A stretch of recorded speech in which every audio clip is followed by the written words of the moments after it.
Welcome to A Delhi Love, Ishq Mohabbat Pyar, the podcast that treats Delhiwalas to captivating conversations on living and loving all things Delhi. Delhi is not just a place, it's a state of mind, an attitude that leaves a mark on everyone who visits or calls it home. I'm Yasmin Kidwai, your host, a documentary filmmaker, former municipal councillor, and at heart, the quintessential Delhi girl. I love how Delhi is both old and new at the same time. I value its history and heritage and love exploring the new aspects of the city we share. I'm no expert, but I grew up in the gullies here, enjoyed public service here, and just like you, shared a deep passion for Delhi's enigmatic soul.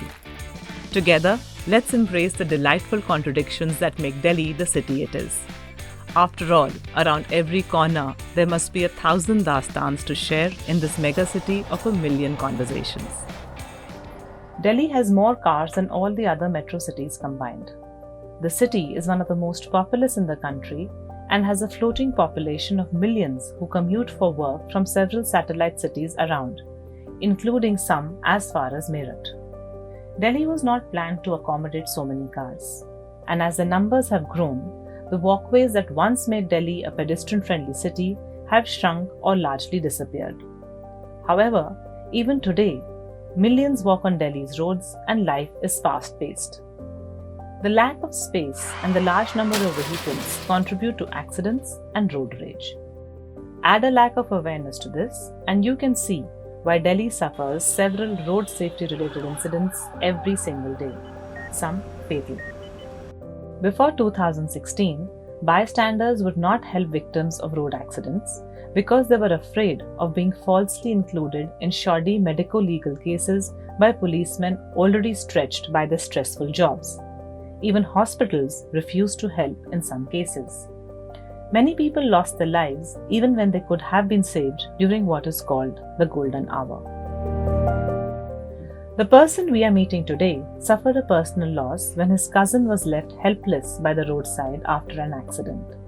This personal tragedy drove him to begin a campaign for victims of road accidents. Many people joined him, with over 90,000 signing a petition his organization mooted on the website change.org. It took a decade, but eventually things changed. The proposal became law, offering relief to bystanders who wanted to help victims of road accidents but had been afraid to do so because they feared harassment. Today, we call this the Good Samaritan law.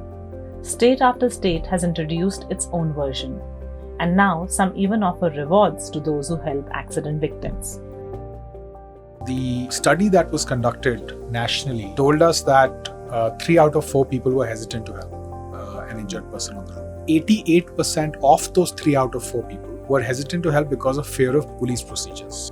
We have to take pedestrians as the core entity that has to be protected on the road. There is an underinvestment that is happening on the behavior part, which is the licensing and education piece. Oftentimes, when it comes to the public and also the authorities, the bigger vehicle is assumed to be at fault. So if it is a pedestrian versus motorcyclist is at fault. If it's motorcycle versus car is at fault. If it's car versus truck is at fault. There is enough of a science available. There is enough of resources available.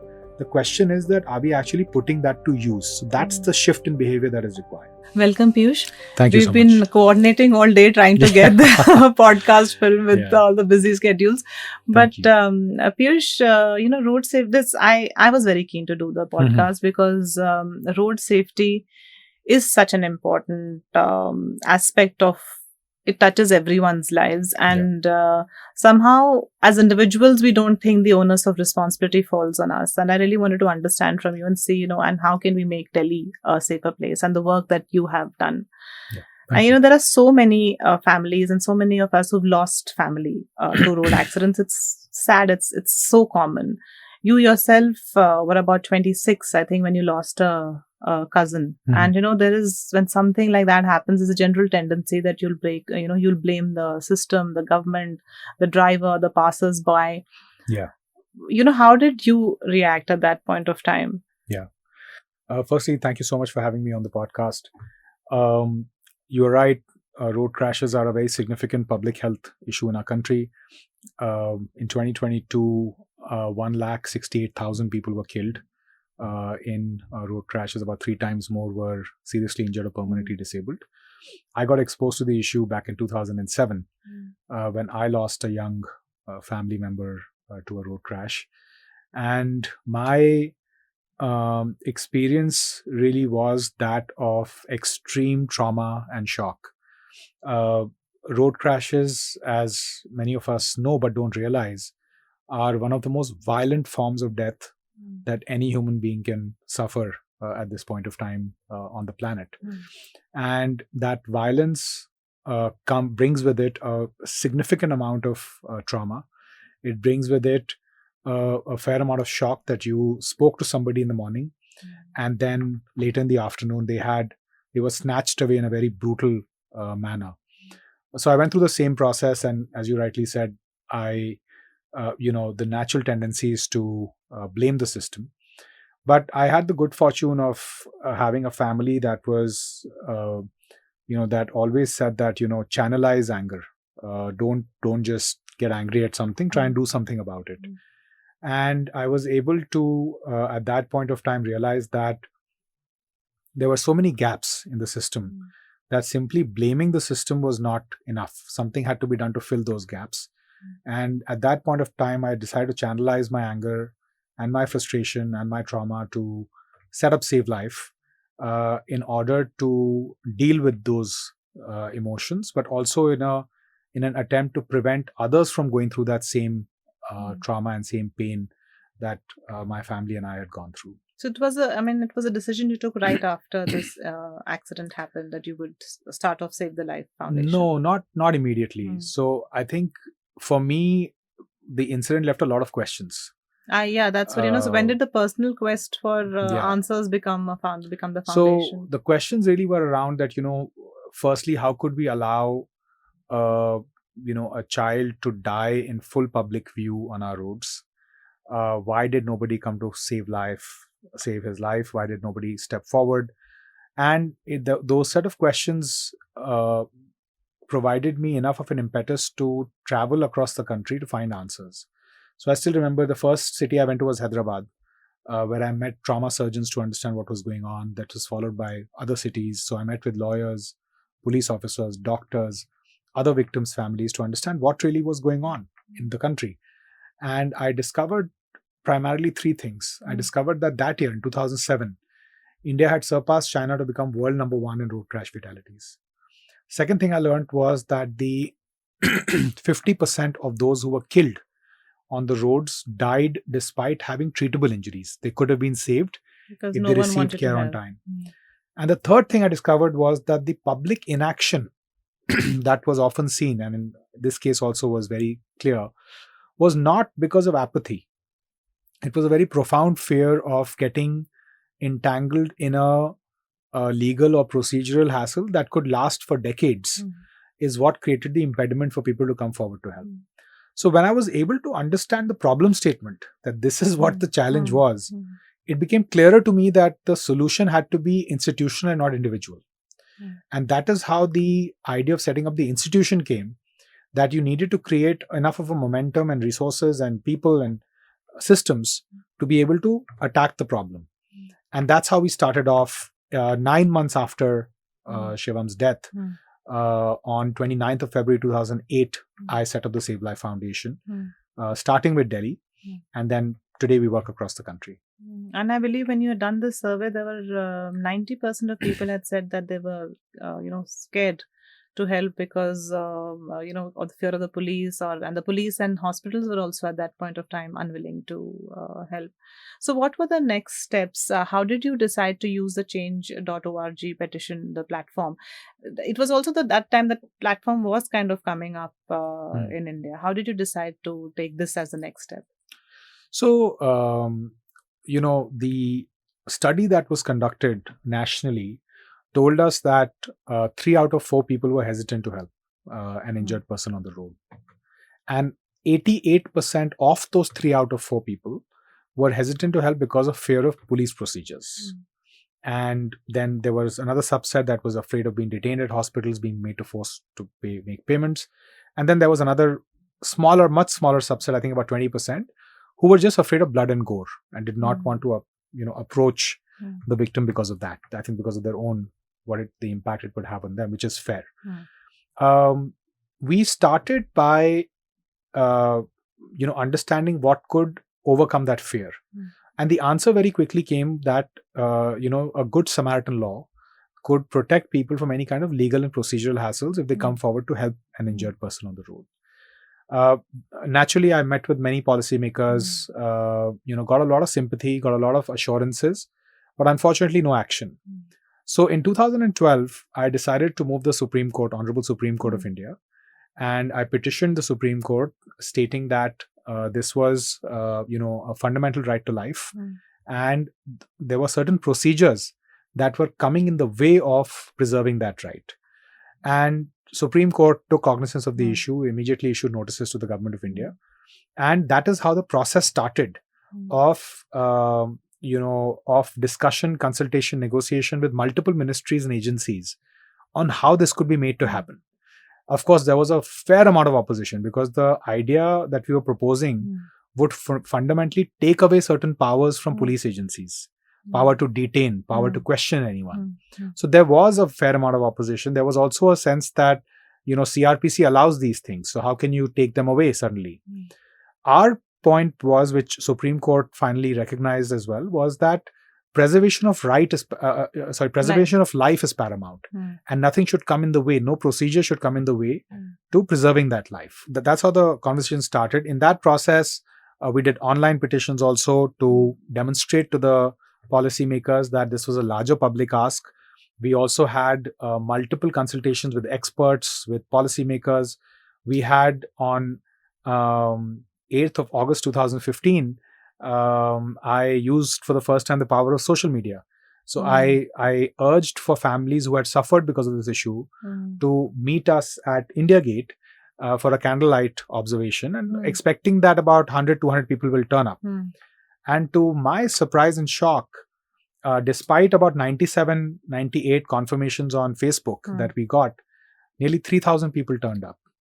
And it became into a mass swell that also showed many policymakers that this was a public issue at the end of the day.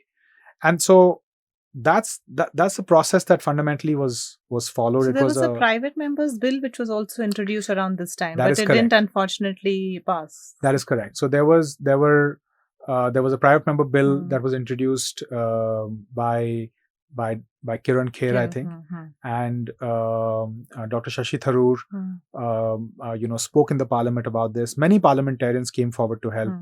Mr. Arjun Ram Meghwal of BJP also spoke about the issue. So there were multiple people who spoke about the issue. Eventually, we were able to create a groundswell that was able to show that this is the need of the hour. And because of a Good Samaritan law not being in place, people were feeling hesitant and fearful.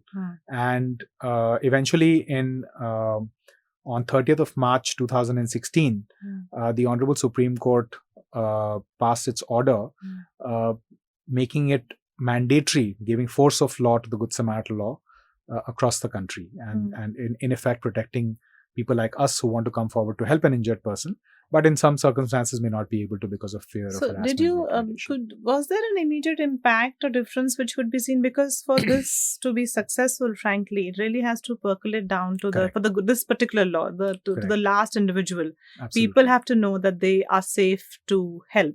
Absolutely. And did you find that there was some difference, or the message was not clear and not reaching people? So, how do you tell 1.4 billion people that they have a new right? And which is why platforms like these are so important, because it allows us, even a few years after, to talk about the issue and say that, hey, there is a right that is available. If you are thinking twice about coming forward to help an injured person, don't do that anymore, because you are now completely insulated and protected. So I think from our perspective, that exercise of making people aware still continues. The good news is that while in 2012, 3 out of 4 people were hesitant to help an injured person, in 2024, 3 out of 4 people are willing to help an injured person on the road. That's amazing. So there is a big shift in the last 12 years in terms of what this has led to. Another good thing that happened after 2016 was that in 2019, the Parliament of India also passed the Good Samaritan law under the Motor Vehicle Amendment Act of 2019. So it also got legislative backing and not just the force of the Supreme Court to ensure that this was a guaranteed right for the people of India. So I think from that perspective, that process continues today. Wherever we go, we speak about it. Many states have started schemes around this entire issue. They are rewarding good Samaritans. Although I personally feel that the act of helping somebody should be without any consideration of reward. Yeah. But, if it works for some state governments, it's fine. But there is definitely a marked improvement in terms of the awareness levels. When we talk to hospitals, we know that a larger number of victims are being brought by bystanders as opposed to police earlier. So there is definitely a shift happening. A lot more people are willing to make that phone call, which they were earlier hesitant to do. So number of phone calls have increased to 112 or 100 or 108. So there is definitely a shift that we are seeing. So these are, impactable things that can be measured while this has happened. The number of accidents, unfortunately, is not going down. I was reading on your website, in fact, the number is close to about 450, or maybe it's even a little bit more. So what are the main causes for accidents on road? Or can we say there's one cause or the other cause, or there are multiple causes? Yeah. So there are two aspects to this. One aspect is the number itself.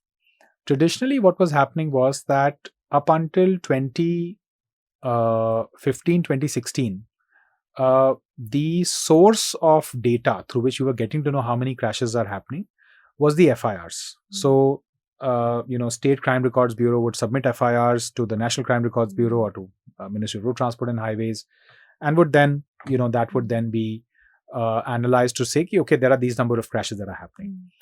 Over the last few years, one of the things that Honorable Minister Nitin Gadkari has done is that he has improved reporting of crashes, which means that the numbers that were earlier getting lost. So what happens in an FIR is that when a crash occurs, the first information report is filed. And if there is a death at the time of the crash, that is captured in the FIR. But if a death occurs 15 days later in the hospital of an injured person, that only goes in the charge sheet, not in the FIR. So from the data perspective, earlier it was getting lost. Now what is happening is that overall it is getting captured. So it will appear for the next couple of years that crashes and deaths are increasing. It is actually better recording of data. So earlier also we knew, WHO had stated that India was underreporting between 35% to 100%. Right? So their estimate was, while India was saying we have 155,000 deaths, WHO was saying, no, you have 299,000 deaths. Our estimate is that the underreporting was not 100%, it was about 30-35%, which is now getting captured. So before it appears to go down, before it goes down, it will appear to go up.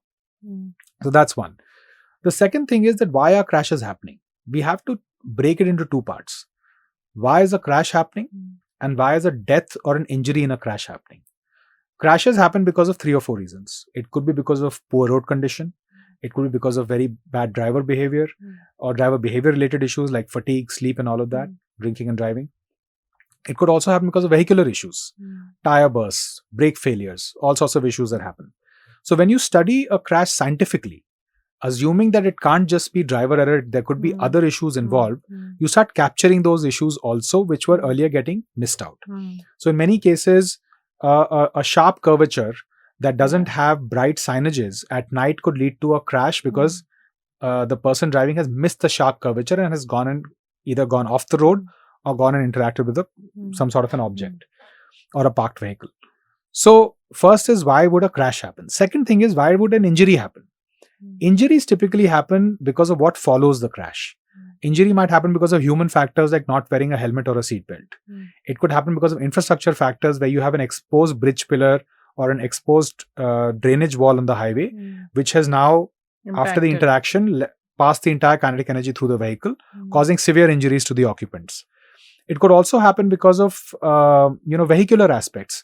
We have very unsafe cars. Yesterday we saw some crash testing results in the news of many cars not scoring, good rating in crash testing globally.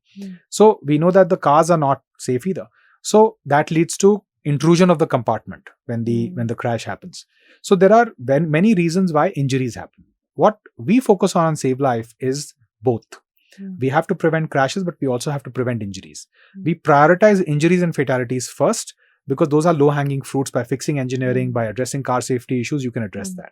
Then we come to the behavioral aspects, which take sometimes generations to fix. But Yeah. we continue to work on that. Yeah, I mean, there's this small example of wearing seat belts. I mean, it took these numerous challans to be enforced for Yeah. all of us to start wearing seat and in the front seat, Yeah. and it still hasn't gone down to the back seat. Yeah. Though it's so when you do these surveys, or you've surveyed and you've figured out that there is, let's say, an engineering flaw in the road, or then you're dealing with the state government. Do you find them receptive to your interventions, and do they then go on to make the changes? Are those recorded, or you can test the impact of that?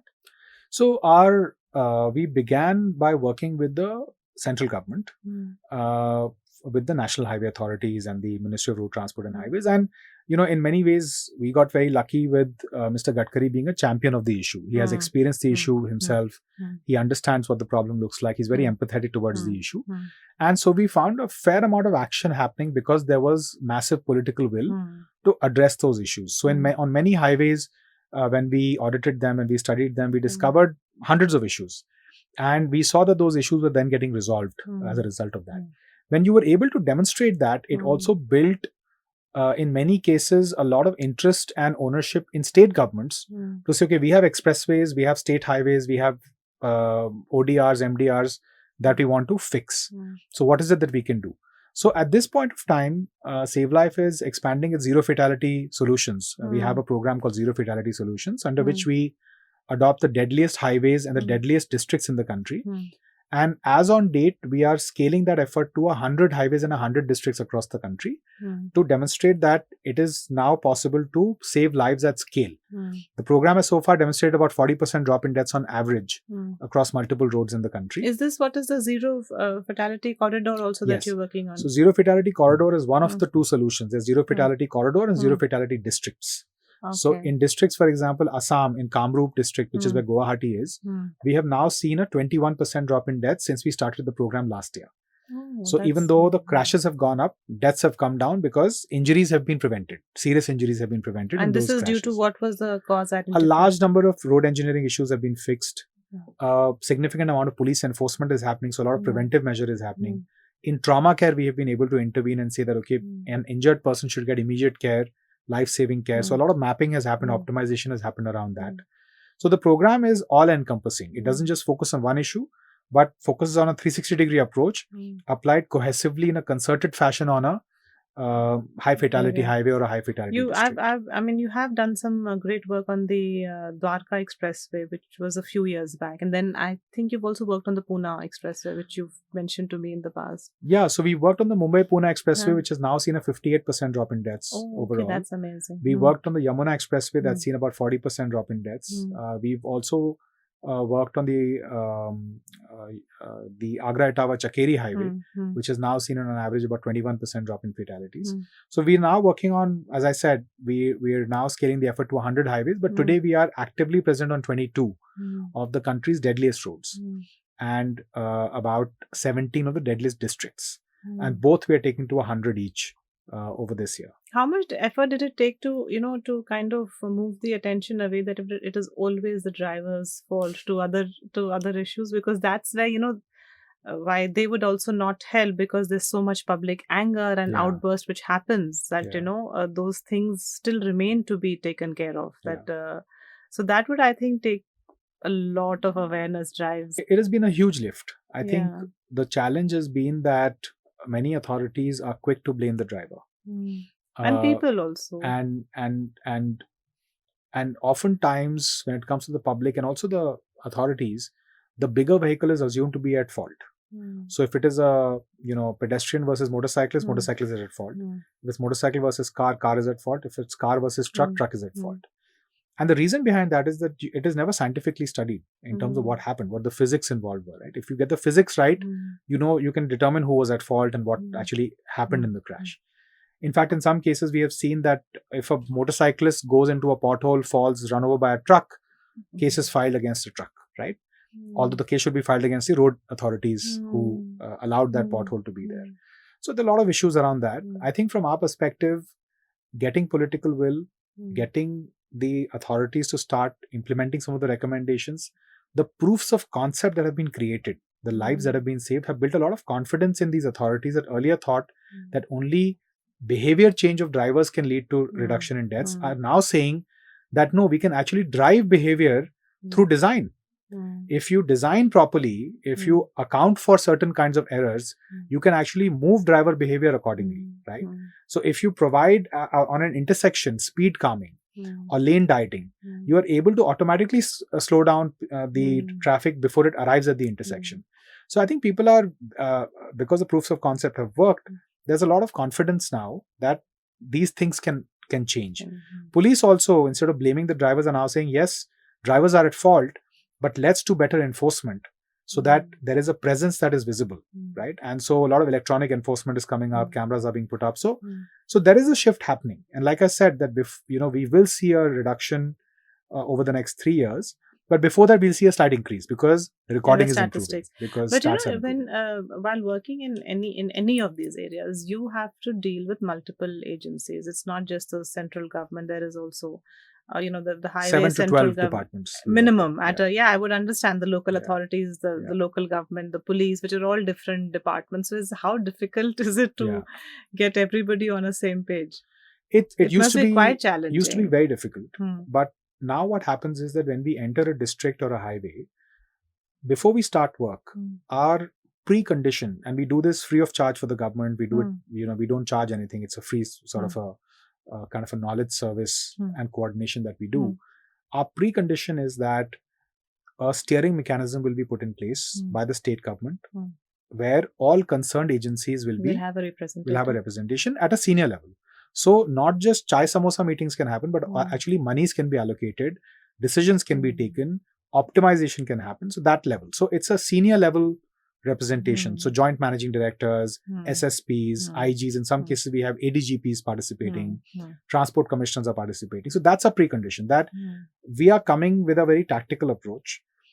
Our expectation is that you provide us not just a door opening capability, but also the implementation capability through the people. And I think having achieved some success does absolutely lead to the proof of the pudding, like they say. And one of the things I've learned in my 15 years is that as a citizen of India, if I had not done this, my perspective of the government would have been fairly negative.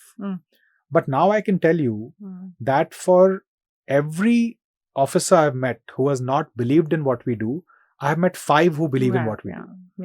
And I think the reason why, the country is moving forward is in many cases because of such officers and such officials. The bureaucracy, we kind of put a lot of blame on it, on its inertia. But yes, there are people in the system, and now they are technologically savvy. They are they are educated globally.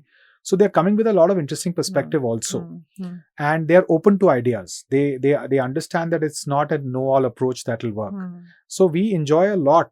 In fact, working outside of Delhi, although this thing is about Delhi, but I think Delhi is the seat of the very top of the government, right? No, Delhi is also a very complicated place to work from a governance standpoint. Because there are it's the capital and multiplicity of agencies. There's too many multiplicity of agencies, so it's challenging for anyone to work in Delhi. But tell me, how do you address the very unpopular topic of pedestrians' duties? I believe once, I was reading somewhere that the Delhi police had conducted a anti-jaywalking drive, and they actually met with a lot of people got very upset with it. But a lot of onus does lie, on jumping across this thing. How have you been able to reach across to communities to raise awareness I'll about give you this? an example from today. Before coming for this meeting, I was in a meeting in central Delhi, and my car was parked far away from where I was meeting. And I had to be a pedestrian for about 15 minutes. And I kid you not, that I was playing with my life while trying to cross the road. And I actually had no other option but to run at many occasions because pedestrian facilities were entirely missing. Right? Now, we have seen globally that you can drive pedestrian traffic if you design well. Right? If you go to Singapore and you go to the famous Orchard Street, you will see that when you come out of a mall, there is a design that leads you in a certain path to cross over to the other side and then move along. Now, we very famously build pedestrian cross paths and all of that, but we leave the entire street open. Now, there was a case in Bangalore we saw that they put a concrete barrier in the middle of the road with habitation on both sides, right?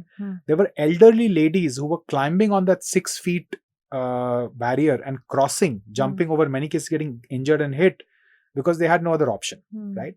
So I think we have to take pedestrians as the core entity that has to be protected on the road.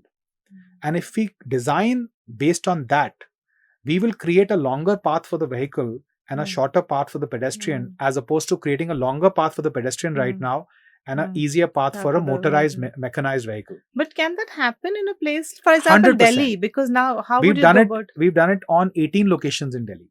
Really? We've done it in Buradi, we've done it in Gandhi Vihar, we've done it in Nehru Place, we've done it. So the challenge is that we are making roads largely for vehicles. Yes. We are not making our roads for pedestrians. But the larger quantity of people using the roads are pedestrians. But look at the amount of space we've given them. Look at the amount of facilities we've given them. Look at the amount of encroachment that exists on these roads, right? So by extending the curb, by slowing down traffic, by ensuring that you provide a continuous path of walking and not a discontinuous path of walking, you can address those issues. Simple things like zebra crossings, right? Zebra crossing is ending in a median. How do I cross after that? If I go to Rajghat and I have to cross over to the hospital side, my crosswalk is going into a triangle that I have to go onto the main road and cross it, right? In whichever location we have done a redesign, we have seen people complying, larger number of people complying than not, if you provide them a continuous path of walking. Because everybody wants to remain safe, everybody wants to be protected. I would say that if today the violation is 8 out of 10, if you redesign, violation will be 2 out of 10, right? So we've seen that, we've documented that scientifically using AI-based cameras, conflict mapping. We've done all of that stuff that our urban design team works on. So we fundamentally believe that pedestrians are an ignored entity in the country. We have designed for a very different class of people as opposed to designing for the most vulnerable, poorest, and the most needy people in our country. Yeah, well, I don't know, Delhi was designed like an imperial city, and I think we've just expanded on that concept. But tell me, contrary to how one would think there would be very prohibitive costs to redesigning. Is that true, or can Absolutely that be? Not. Absolutely not. So by redesigning, we're not saying we do massive civil construction on a particular intersection. Simple things like continuous pathways require minimal civil work. Things like lane dieting to reduce the speed, to acquire more space for pedestrians to walk, requires cost as less as the cost of buying paint or buying plastic cones. So there are ways and means of doing this in a cheaper manner, which is what we've demonstrated. For something that might cost 4 crores, 5 crores in civil work, we've done that in 40 to 50 lakhs, right? And so now what has been happening in Delhi is that there is a PWD is adopting that at a wide scale. They are implementing this at, making these things permanent, are, adopting the design standards. Our team has done multiple visits with police and PWD to multiple sites to say, okay, this is how the redesign can happen. So I think the fundamental shift has to happen not just in thinking but behavior also, and not behavior of the pedestrian, but behavior of the people who design the cities, right? That how are we thinking about this entire flow of traffic, right? What is the pedestrian volume count? We make a pedestrian refuge island on a road without considering what the pedestrian volume count is. So people are falling off that refuge island, right? So I think there is enough of a science available. There is enough of resources available. The question is that are we actually putting that to use? So that's the shift in behavior that is required. Of course, there is no doubt that if we do more awareness with pedestrians, things will improve. But that pedestrian who has now been made aware, like me, that I should walk safely, how do I cross a road in central Delhi? Where there are circles and vehicles are coming at high speed approaching the circles, and I have no recourse of crossing the road even if I'm using a zebra crossing. So I think there's a little bit of redesign thinking is required. Quite and how ironic, you I feel, because Central Delhi is one of the best places that one should be able to walk on in try Delhi. being a pedestrian. Yeah, I know. And Delhi with its the city has history and heritage at almost every corner. So I mean, from every point of view, to be able to walk, and then from the pollution point of view Absolutely. also, of course, that walking can be encouraged. But Piyush, it's quite overwhelming, all the things which have to go into making roads safe. How do you prioritize that? What area? How does the foundation now prioritize that? We are going to work on. Is it just about okay, here we're getting X opening, so we'll start working on road design here, or here we're getting access to something else, so we'll work. How do you prioritize, or do you prioritize what your next step will be, and then go after that? So there are two things here. One is that we necessarily need political will to be able to do our work. So when we approach a state government, we prioritize based on where there is political will. If there is political will in a particular state to actually work on this issue, that becomes a high priority state for us. What we have been seeing in the last many years is that political will around this issue is only increasing. There is a lot more interest, there's a lot more understanding, orientation. A lot of people are champions because they have suffered because of this issue. So I think that is increasing. It's not nearly where it needs to be, but it has been improving. So political will is one. Second thing is, when it comes down to interventions, how do we prioritize what to do, what not to do? It's very simple. We now have close to 500,000 data points that tell us what interventions can save the maximum number of lives.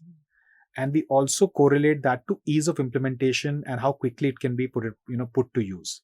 So I'll give you a small example. On highways, one of the biggest causes of death are gaps in the median, central verge, right? Too many gaps, too many U-turns, too many cuts, too many vehicles coming down. We are creating conflict. There is a very cheap and a simple way of addressing those gaps in median. And so we prioritize that. Exposed concrete structures like bridge pillars, drainage walls. People might be driving for a long period of time, might fall asleep, the vehicle will depart from the carriageway, have a collision. Should that sleep, fatigue, or even drinking and driving be punished with death? So what we do is we attenuate around it. We put crash barriers. We do crash attenuators. So even if somebody makes a mistake, it should not lead to a severe injury or death in that particular scenario. So very high ROI for a reasonable investment. In many cases, that investment is already part of the maintenance budget that the road agencies have. So it becomes cheap enough for agencies to then adopt the model. So this is then funded by state governments, your work. So our work is not funded by the government at all. We don't accept any funding from the government. You don't accept funding? We don't accept funding from the government at all. So this is we are independently funded. We have a core of funders. It includes the World Bank Group, Red Cross. We have many philanthropic organizations in India. We have many CSR partners. So we find a way to fund our work. Our expectation is that if we are recommending something that, put a crash barrier here, improve illumination here, close the gap in median here, that work the road owning agency, whether it's union's agency or whether it's state's agency, must do that. And in many cases they do it because we come with so much evidence that many times whatever case that they have to build internally for the work, they're able to build using the data and the evidence that we provide them. So I think the model works because we come in as knowledge partners. We don't come in as vendors or service providers. So the relationship is very different that we have with the government. It is not that of. And maybe that's the reason you can also deal with at a very senior level. But then how you definitely need loudspeakers to get your message and. Right. But how is it working with corporates? Do you find it necessary that they have to match the passion, or is it okay if they're just giving the CSR? And how does it work for you, or are they should be as committed? So we say more no's than yes when it comes to funding. Yeah, we do, because I think for us there are two things that are important. One is that there should be alignment with our values. If a funder is coming purely from the perspective of promoting the brand name, then all they will expect is to see that piece and not the end goal. So I think the partners that we have today are the ones that really care about saving lives, that really care about measuring the impact, not basis how many logos we have put, but actually how many lives we have saved. So for us, that's the first piece that becomes very important. The second piece is that we are now an institution of excellence. We are now, we are recognized by various agencies globally, domestically. So we work with partners that understand and appreciate that. Because oftentimes what happens is that a lot of donors will come with their own intuition. And I often tell them that at Save Life, even my intuition as the founder is not used unless there is evidence around it. So we will work based on data and evidence and not based on intuition.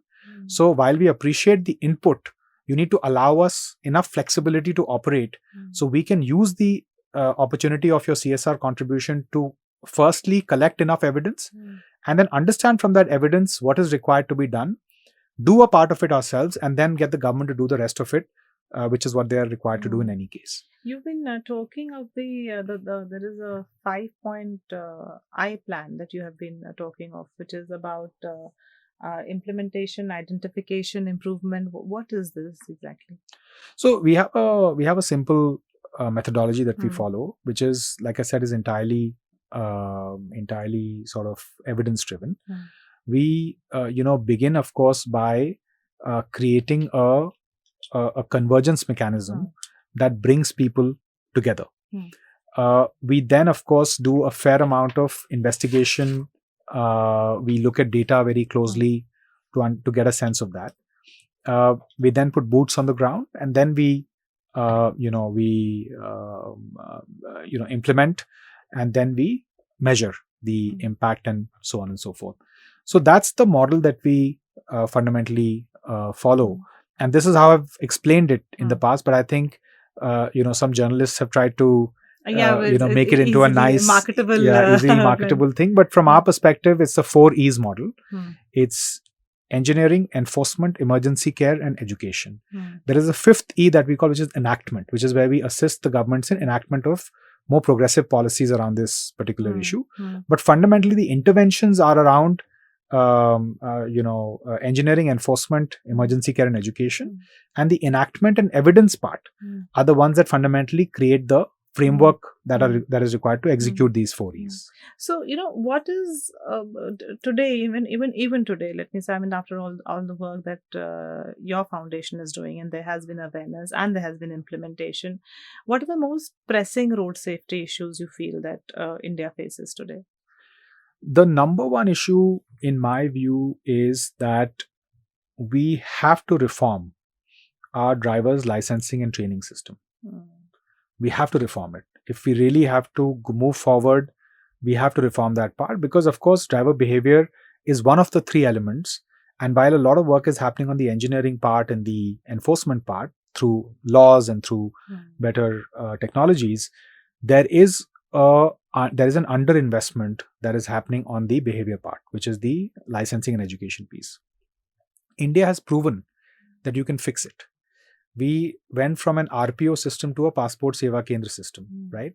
Many of us still remember how we lost dignity when we went to RPOs just to apply for a passport, and how that entire process has now become extremely efficient, very quick, very responsive. There is no reason why we should not have License Seva Kendra. Why we can't partner with the private sector to build in more efficiency in that, build in better testing there, and ensure that people who are actually capable are the ones who are able to drive. Because while I understand the political notion that driving is a form of employment, we can't forget that a vehicle is a weapon. And if you are not trained to use that weapon will kill people, and is killing people, right? So that piece becomes very important. And that weapon often ends up killing the poorest on the road, the pedestrian, cyclists, and two-wheeler riders who are not using that mode of transport by choice. It's out of compulsion. So that piece is the number one piece, in my view, that has to be addressed. Introduce this, a policy that looks at building capacity for training, licensing, brings in the private sector, builds capacity, uses the PSK system to build an LSK system, all of that piece. So that's number one. The second piece is that we have a very ignored population of truck drivers in our country. They work in harsh environments. They work in vehicles that are not comfortable, that are not safe. And 30 to 35% of all deaths in our country involve a heavy vehicle in some form, either as an offending vehicle or as a victim vehicle, or in some cases both. Now, we have failed to account for addressing their issues. There is limited technology involvement. There's, rest areas are limited on our highways. Parking facilities are limited. So what we are seeing as a result of that, rear end collisions, vehicles going and ramming into parked trucks, trucks going and ramming into parked trucks. We are seeing a fair amount of fatigue leading to vehicles getting rolling over on the thing. So I think the second policy or the second piece that is required to be addressed is for truck drivers, is that how do we create better facilities? How do we ensure that there are safer vehicles?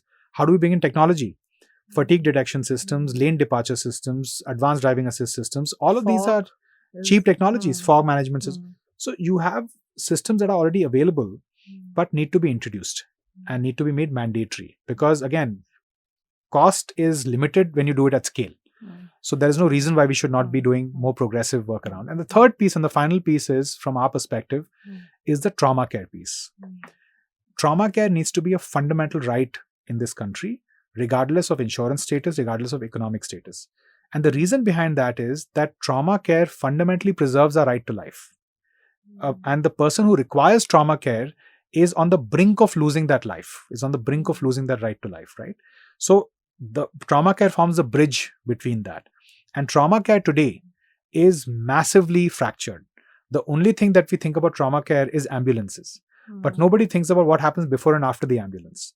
When you're thinking of an ambulance also, are they actually intervening in saving a life, or are they just transporting the victim, right? So there are a lot of fractures. We have seen in many places. I had recently gone to a district where I saw that the district hospital was referring 100% of neurotrauma cases to a facility that was 200 kilometers away, right? And so in many cases, people were dying during transit, right?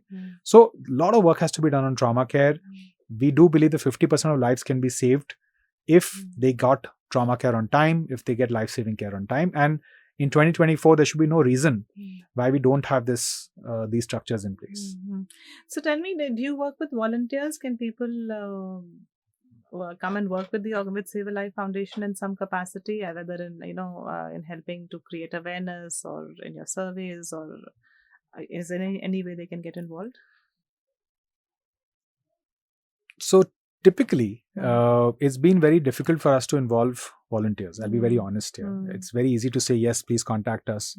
But the work that we do requires rigor. And the work that we do requires commitment that can't be short-term necessarily. Because difficult things take time to evolve. And this is a difficult subject. It is not an easy subject to deal with, both from a technical standpoint, from an emotional intelligence standpoint, from a policy standpoint. So we necessarily need commitment of time, of intention to be able to work with us. And when we say volunteers, we typically find people who can only give a limited amount of time, limited amount of intention to be able to resolve that. But what we are doing is that we are scaling our team. So if you are a data scientist, or if you're an engineer, or if you're a lawyer, or if you're a policy specialist, or if you're a general manager, if you've done events, if you've done social media, PR, we are hiring across the board. So we do look at people to join us full time, whether they have experienced the issue or not. It's a great opportunity to understand how to solve a complex public problem and be a part of that entire process. With your heart in the right place. Yeah.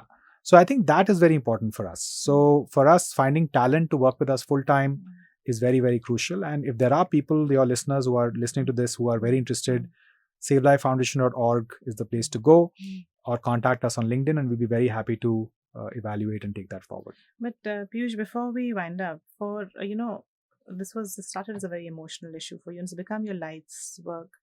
Are you in any way feel that, yes, I've done something right, and I do feel satisfied? So I think, so definitely there is, it's hard to celebrate successes when you're dealing with trauma every day. But I think the Good Samaritan law was our first big success that we had. The Motor Vehicle Amendment Act, for which we were technical partners in drafting, was the second big success. Both of these affect 1.45 billion people. So for us, the scale and the ability to create a framework that was earlier missing is a big success. Our third big success came when Mumbai-Pune Expressway in the first year showed a 38% drop in deaths, which has now reached 58% over the last few years. So we have a fair amount of reasons to celebrate. And I'm constantly told by people that you should take a little bit of a break and celebrate. But when I look at it from a bird's eye view, we still have a long way to go, right? I drive every day. I was a pedestrian today, for example, so I see the problems, right? And it's very difficult to celebrate when you're constantly being exposed to the problems still being around. But I think there is a lot for us to say. If I shut today, if I close Save Life today, we would still be the people who got the Good Samaritan law for India, who got the road safety law for India, and who showed how to reduce deaths on a very, very complex highway in the country. And then somebody else can take it over. But we're not shutting down anytime soon. So we will continue. No, but thank you, Piyush. Thank you so much for coming onto the podcast. Thank you so much. And thank you for all that you do and for the efforts that you do. Even like everybody else, we've also faced losing someone close in a road accident, and I think even if one life is saved, it's just so worth it, and you've done so much. So thanks a lot. Thank you so much. I don't think any of that would have happened without the support of our partners, especially our government partners, because really all of this is government domain, and for many people to take charge and do it, I don't think they get appreciated enough. I don't think they get permissions to come on podcasts, but I don't think they get, that they're appreciated enough. So I just wanted to, thank them for making all of this possible, because, we come with a lot of intention and advice, but eventually they are the ones who implement it. Yes, to having good bureaucratic partners on board. Thank you. Thank you, Piyush, for all your efforts in making our roads safer through all that you do. Even if only one life is saved, it's worth it. Keeping roads safe is everyone's problem. With the Delhi Love, we speak to people from Delhi who have stories to share. Stories of those who are investing in the city. We help build communities and open conversations that make Delhi more accessible, welcoming and adventurous. Join us next time as we explore Delhi's hidden gems, people, places and stories on Delhi Love, Ishq Mohabbat Pyar. I'm Yasmin Kidwai. Until next time.